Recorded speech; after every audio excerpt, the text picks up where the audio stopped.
好，欢迎转到村民台嘅节目现场啊！今日嘅节目系直接播出嘅，详情呢对打电话到现场来，让你嘅专家或者共同参加讨论。可以呢电话系072693368072693368。如果相信有这个意见的话，可以打电话进来跟我们这个一起参与讨论，把你的心声哦，您需要政府什么样的协助啊？您对于这个安置工作，你有什么样的想法，其实都可以提出来哈。你希望用把你的帮人省心都稳顿下来啊，政府应该可能你希望政府让走马个条路呢，所以提出来想法、意见哈。我想再请教一下这个谢执行长，就是说，其实我们刚刚从这嘉东乡长的这连线就知道说，其实很多的灾民是希望回到自己原来的地方去居住。那过去经验是不是也一样？就是说，其实大家都希望，就是金窝银窝不如自己的狗窝，还是自己家最好，还是想要回去原来的那个地方居住？过去的这个灾难，特别像地震造成的这个灾害，屋子损坏，它是很明确的是，它不是因为交通或者是透过短期的措施就可以把家园恢复起来。这次比较特殊的是，有些是因为淹水，造成他目前的房子没有办法居住。有些是因为道路中断，那山上的情况比较危急，然后必须把它疏散到平地安全的地方。是。那水退了之后，把淤泥清掉之后，或者是路通了之后呢，是这些短时间之内没有办法回到自己的家，或者是疏散出来的这些受灾户可能就会回到自己的家所以从这个现场的这个讯息来看政府可能要赶快来调整目前所提出来的这个安家这个方案，也就是说，是不是在短期的补助或补贴上面能够提高，是避免因为目前的这个需要，造成像搞不好组合屋又出现供过于求的这个情形。OK， 也就是说，如果现场有这样子的一个讯息出现的话，是，就也许组合屋不是最主要的选择，因为组合屋本来就是安置计划里头最不得已的选择，因为确实产生很多问题，都不是现在那教授可以理解。我们来听一下美浓有一位刘小姐她的意见是什么？刘小姐，喂，你好。嘿，那对，你的想法是嘛该？俺是想要讲表达讲，迄其实俺连个政府单位应该对个社会团体因为各种引捐款的是不是说可以集合当地的社会团体俺连看到爱用的多因为今天现在到那个重建时期的时候其实有一些。比如说组合屋的灾区或是什么小朋友的话，可以请这些社福团体来呼吁认养这样子或者是说需要社福团体怎么样配合这样子。这样刘小姐，你喺闽南拆梯嘅社福团体系嘛？从俺民营功德会。所以您是民间在地的这个社福团体，你希望讲嘅救灾后续的工作都是让民间的社福团体来打下是出来。好。感谢你的意见那我想再请教一下这个法师，就是说，其实民间的力量是很丰沛的那这部分怎么样来结合呢？我们那时候的想法就是说，如果这个地区已经有很多社福单位在做了，很多 NGO 在做了，那我们就因为这次范围其实是蛮广的，对，我们就不必大家都一窝蜂往那边挤其实灾民也蛮累的。那我们就是现在我的感觉是平地这部分好像受到的照顾还蛮多的，我们就往山里面对。那我们那时候就是先到六龟，那边的乡公所也非常的有那个热忱，想要为乡民来做服务，所以我们是有点跟他们，我们就是跟我们认养六龟乡这部分，包括现在的短期、中期跟未来长期的。所以法鼓山这边是要认养六龟乡，这个我们现在是跟六龟这边是已经开始在做这样合作了，可以这样做这样合作。对，那当然如果说我们能力所及，还有发现说周边还有一些乡镇是还没有人去关怀的，我们还是会往那边再延伸。我们是这样在想的。好，其实今年天同高乡咧，青葱有嘅重建工作係三期演出啦頭下咧可以落來嘅劉小姐講到，希望結合在地嘅社福團體嘅力量嚟做好咧重建嘅工作。到底咧今年過去10年咧，都可以拿288歲再嚟比大概个非常一派。该当时发生的，今年台铁同意还有兴隆版的重建的失眠高息的，目前也带到了种的主客户的民众伫咧审判兴隆版现，先来看看新闻样片。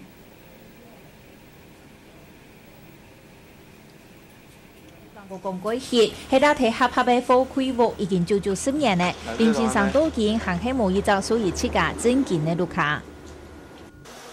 只有他大网，情况暂时网大呢。移民也都拄唔掉，林先生体育当中很随意，那我伊个抢用迄搭提住客户个廖先生，体育当讲家中一太只铁皮，本火开幕看起来够像路卡一些，因为海南特资料向9年一载面，10年过去的行起迄搭提安尼的环境，移民实在无奈何去。无钱无法度重建，所以就在这火开掉了一下，到到这个到达目前为止因为嘛无法度重建。看影相片直播的住客户，如系给董事为灾民所做的，当初政府的天数灾民渡过难关，唔过过到山区的灾民，抢生活费都有困难的，根本冇办法重建自家嘅家业，故所以出到建也只有过1年算1年。客家新闻综合报道。好，台湾看到迄个在还有10年还有那种的3度嘅灾民啊。然后，这种灾民啊，乡亲含内带到那种的风溃有低度可能就像刚刚这个法师讲，就更山区里面的这些居民，他们可能得到的关注或得到的关怀是更需要被重视的。那他们的这个也许就更在社经地位上更弱势，那他们要重建其实是更辛苦的那法师，你们这边还会就是说怎么样来进行这个部分？我们的工作方法上就是说，如果这个地方它确定是在短期之间不容易恢复的，那如果说像林边这边，其实我们也是去协助清理家园，做急难救助金的发放，我们也其实也着力蛮多，因为范围真的很广一定是要大家一起来。那如果这部分我们评估觉得有需要，我们可能就会设一个安心服务站。那如果说它的恢复状况应该不是那么长期，我们可能就3个月、半年。那有一些山区那个整个家园都毁掉，包括它的田地也都毁掉。那部分可能短期之内是不太可能马上可以恢复的。那像我们在9·1的经验，我们可以做到10年。那在南亚我们是做5年就是说我们会依照当地的这个需要。一直陪伴他们继续往前走，继续陪伴他们。对对对。OK， 好，那我想请问一下这个谢教授，就是说10年了，还是有这个9·21的这个乡亲，他们可能在经济条件上不是这么样好。他刚刚也说了，没有地方可以去，那他连生活费都有问题了，说要重建谈何容易那他们还是住在当地那其实这一次有很多这个水灾的地点，譬如像那马夏或桃园，其实是原住民乡亲比较多的这地方那他们其实对他们原本这个祖林地会更深的感情那这部分的这个灾后的安置，是不是要执行起来要注意的问题是更多？比如说文化啦，或者这个部分也都要被考量进去。现阶段透过租金的发放跟组合屋的兴建、安置受灾户，是尔后的工作里头比较容易的。比较容易。真正的困难是在领了租金，然后进驻组合屋之后。也就是说，在领完租金进驻组合屋之后，才是重建阶段的开始。那是一条非常漫长的一个道路。刚刚师父也提到。这些 NGO、地方政府、中央政府就必须要有长期抗战的准备。他刚刚提到的这一位这个乡亲，对，是中寮的乡亲，对，可能因为经济的问题，土地的问题，种种的问题，迫使他选择当时安置留下来的组合屋作为货柜屋，他永久安身立命的地方。这种情况。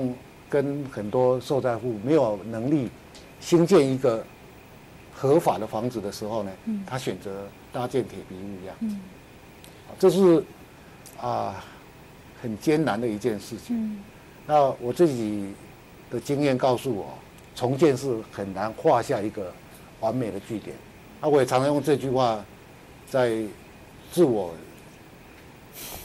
激励就是说一定要把这个工作做好。但是呢，我也很遗憾的没有把这个工作呢做到大家都满意。但是我相信，我们都已经尽了最大的努力。这是投入尔后漫长灾后重建工作的人的一个很痛的地方。对，那我们知道说民间有心来做，那毕竟是民间啊，那政府它也许是一个政策，或者它有一个带头作用。那政府在这个部分可以做到什么呢？政府的所有的这个行政人员，他也很想把这个事情做好，但是重建它因为涉及到私人产权的一个处理，很多地方呢是公权力不能介入的部位。有很多是公权力不能介入的部位，譬如说是什么？是哪个部分是公权力不能介入的？比如说我们过去处理最多的案例就是集合住宅重建。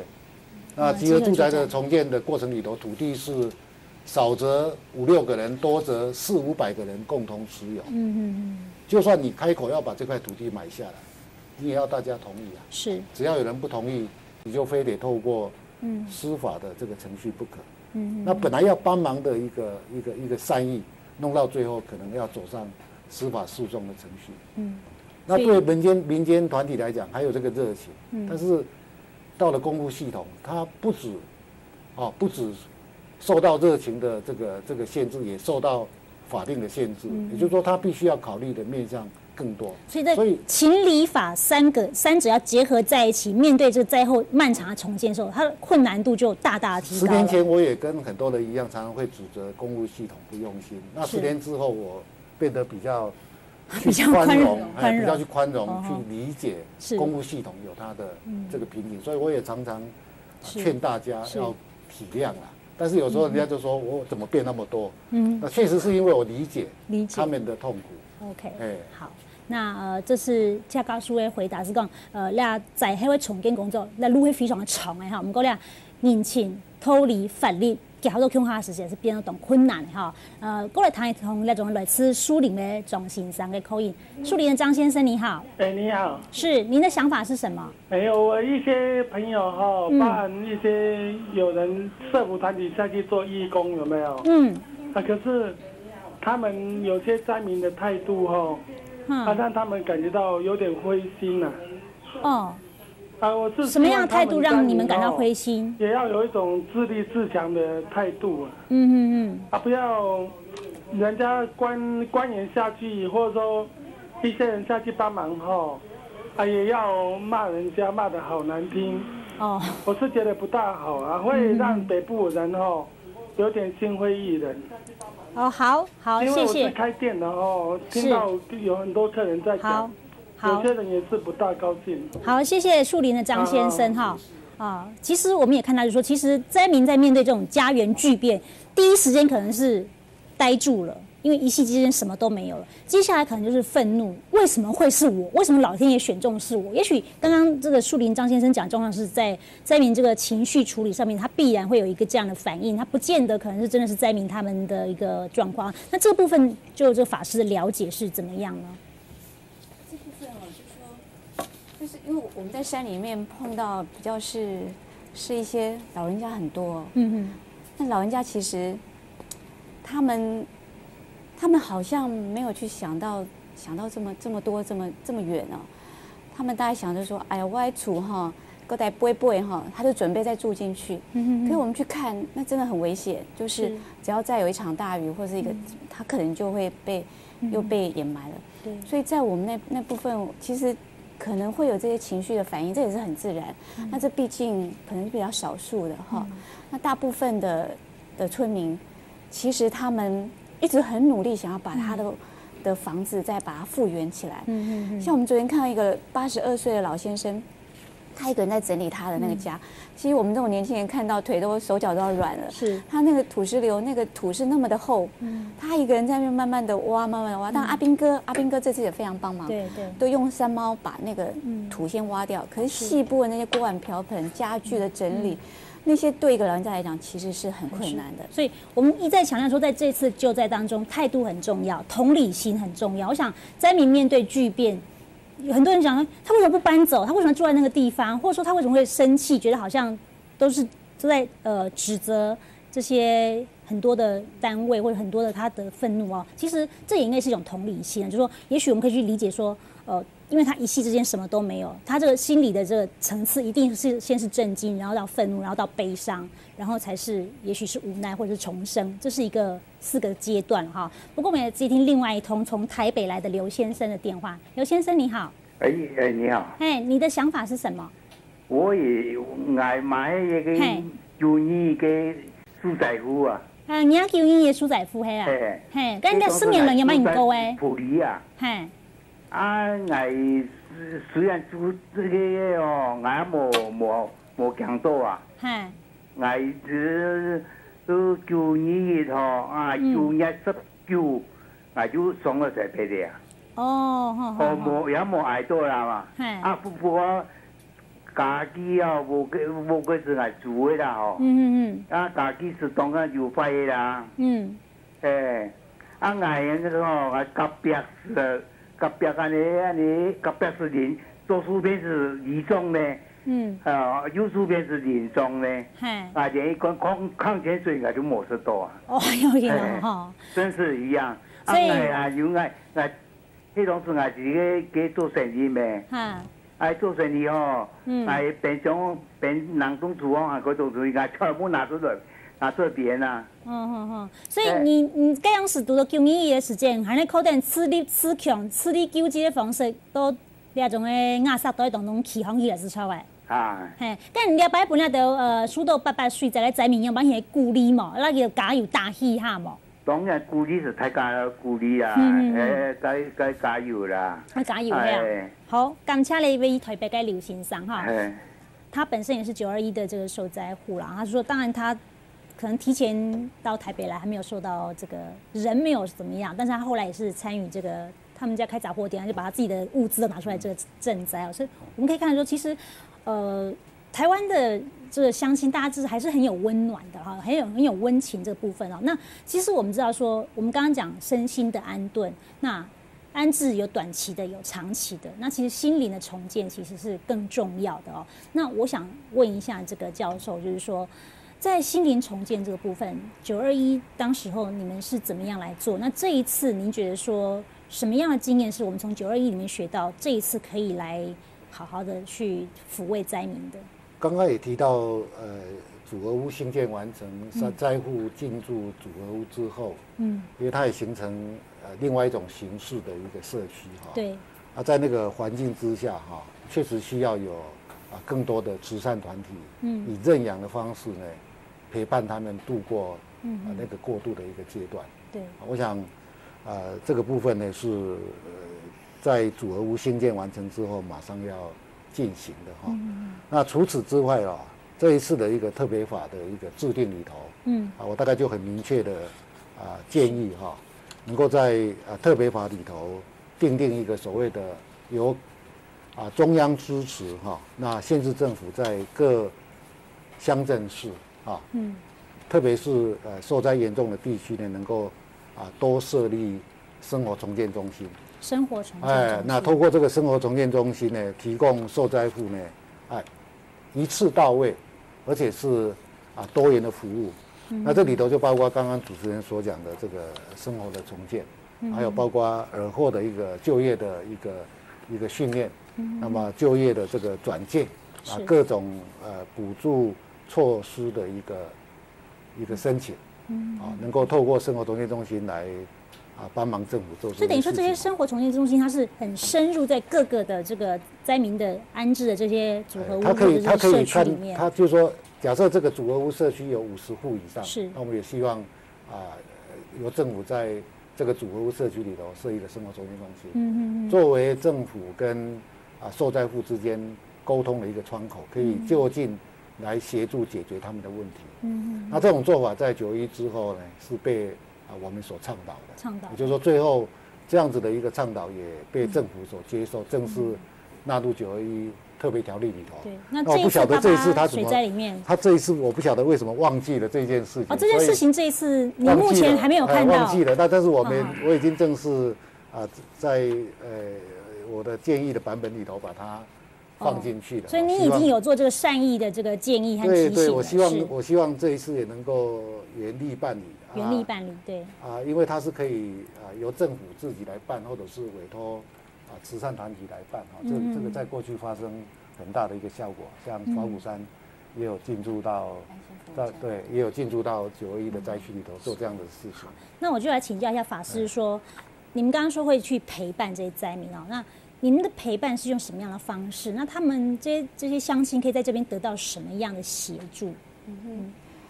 一个是说我们的陪伴它是长期的，好，那长期的话就是说他们其实他们的需求是，它是沿着这个时间，它会有不同的需求会出来，对，那不同的需求。就是说，特别是对某一些乡民来讲、村民来讲，他们的讯息不是那么的明确，掌握度不是那么的高。他们不是随时都能够上网的啦，所以很多这个资讯必须要用公告或用口头，不是上网去看就看得到。不是像有些官员所讲的，你上网看。像我们之前我们去一个安置中心，就是中央政府也是非常热心啊，就发了好几摞的那个单子，就说如果车子坏掉，请填这一张；如果房屋补助，请填这一张。那个阿伯公这是乡民啦，所以有些东西它是要透过一些民间团体也好，社福团体也好，就来做这样子的衔接。所以这样子一个生活重建中心里面，就可以来解决这些问题。因为譬如说，有些灾民他对于这表格的填写，他可能不是这么样的擅长，或者说他在这个有些灾区的有些乡亲，他可能就是年纪比较年长了啊，他可能就需要这方面的协助，所以。等于说，我们可以原力办理，把这个生活重建中心这个东西也放进入这一次的88水灾的这个里面。好，那这个生活重建中心，要省发重建中心，所以扮演功能的角色是非常的大哈。除了有那种省发的协助以外呢，对于那种灾民的心情嘅安慰呢，要有心态帮助哈。蔡教授讲，你拜还蛮困难用型的案例呢来出现，比较提出啲建议，所以比较建议来来种嘅省发重建中心呢，不用到88水灾嘅重建嘅工作进度落去哈。不过你讲的是讲待到他短期的安置之后，我们就也许就住进这个安家计划之后哈，那莫拉克风灾的受灾户了哈，目前政府也有一点那种补贴的措施出来哈，另一部分呢，现在看那用天的部分，然后即便住进组合屋也是要缴水电费嘛，对不对？好像有一些减免的措施已经出来。对，那我这边就跟大家介绍一下哈。那目前那民生用天的部分呢，两迄带组合屋的用户呢，佮用天图都330度以下，两一天的用天哈是个种诶，用天图都10度以下。每一天的时间呢，那种天料费不是属为哈，就是说夏季用电在300度以下，那非夏季在10度以下就。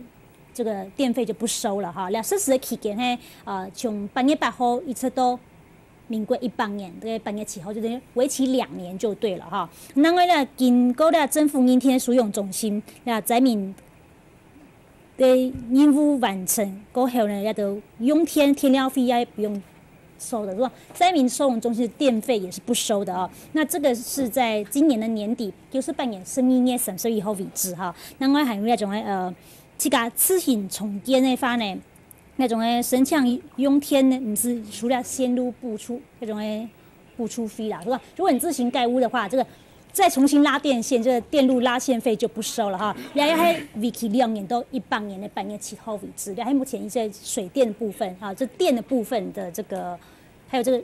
部分还有水，还有瓦斯的部分，水的部分也都有出来了哈。那实施期间都是从98年8月8号到18年的8月7号，为期2年的时间啊。像咧都咧喺官方的公告为主啦，咧喺得提供大家的有嗰种资讯哈。像这个其实还是要把这资讯。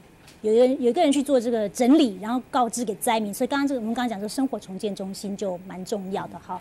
那我知道其实目前的工作是从这个抢救慢慢变成这个安置了啊。那我想再请教一下，最后就是说营建署这边，那目前在进行的工作，会是往哪个方向来进行？那短期之内能够做到的是什么？目前我们营建署就是说积极在推动，就是说。县市政府它配合灾户的需求，如果要盖组合屋，我们马上赶快去推动。像如果灾民参与盖组合屋，可不可以以工代赈？这个就是因为我们在组合屋的兴建，现在都是由红十字会在兴建。如果说他有这种需要的话，是不是下红十字会去提出他们的建议？是。这是组合屋的部分，但至于呢灾后重建呢，我们营建署已经启动了。是。我们就已经邀请过2次啊，请县市政府及慈善机构他们都希望来润养要盖永久屋。是。所以说我们有2个单位3个单位已经到县市。主动邀请县市政府赶快，所以也希望县市政府用地，县市政府要重建的用地这个都已经我们在办了，在进行。那至于刚刚最后，对不起，最后教授10秒钟，您觉得说灾后我们未来还要做的工作重点在哪里？重点很多了，就是最重要的2个字就是大家持续的爱心。持续的爱心。